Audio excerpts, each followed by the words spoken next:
Welcome to this video series. My name is Jurgen Moors, and this video series will focus on process mapping. So in the next couple of weeks and months, we will talk a lot more about process mapping, how we can use it, what does it mean, what are the benefits, and how important is it in innovation, but also in the new world of innovation where everything is happening a lot faster and where so many new technologies are coming. Like I said, my name is Jurgen Moors, and I am a strategic advisor, and I will try to show you why I start most of the time from the process map. Now, first of all, what is process mapping? For those people who don't know what it is, process mapping is basically the visualization of a certain process. It can be any process, but most of the time we take work processes. And for the sake of having an example, let's have a car manufacturing as a process. At a certain point in time, you start with the assembly of the car, and at a certain point in time, the car is ready and leaves the factory.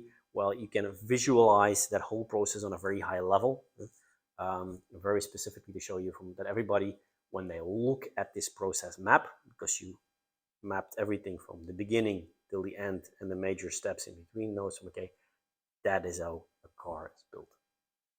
Now, each of these steps, of course, you can go a little bit more in detail, and they have their sub-processes definitely. But if you want to visualize stuff, you should not make it also too hard to understand and too complex. So you start at one high level, and if you want, then you go deeper and deeper and deeper. You use a certain systematic for that, with a start like an end and an end. You have your certain steps that you have to take. There can be certain prerequisites before you can actually move into another step. But you can make it as complex as you want. And this is basically what process mapping is. Now, why is it used? Most of the time, it is used in the industry. Why does it help you if you have this? Well, if I have a new worker, new employee who is coming to our factory, and I need to explain him how he or she, how we make a car. Well, if I have this process mapping visualized, I can easily explain to that person from, okay, this is how we, on a higher level, make a car. Well, let's say this person comes into a certain department. We go into the physical process map of this department. We can explain it again with the different steps. And based on the function, what this person actually has to do, you can explain the importance of what the person is doing in the whole bigger process, but all in the sub-processes. So this, for understanding, for explaining, it is one thing where you can bring process mapping to the table. Another way where Toyota has become really important, really known for it, is the Toyota production system, or the total production system. They actually started using it as well for optimizing.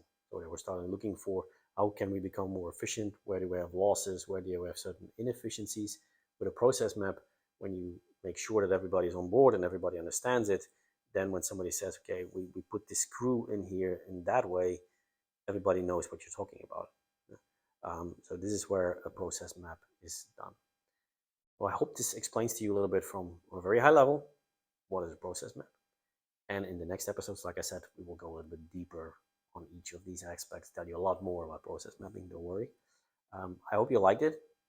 Make sure you follow us for this series on, again, YouTube, LinkedIn, and Instagram.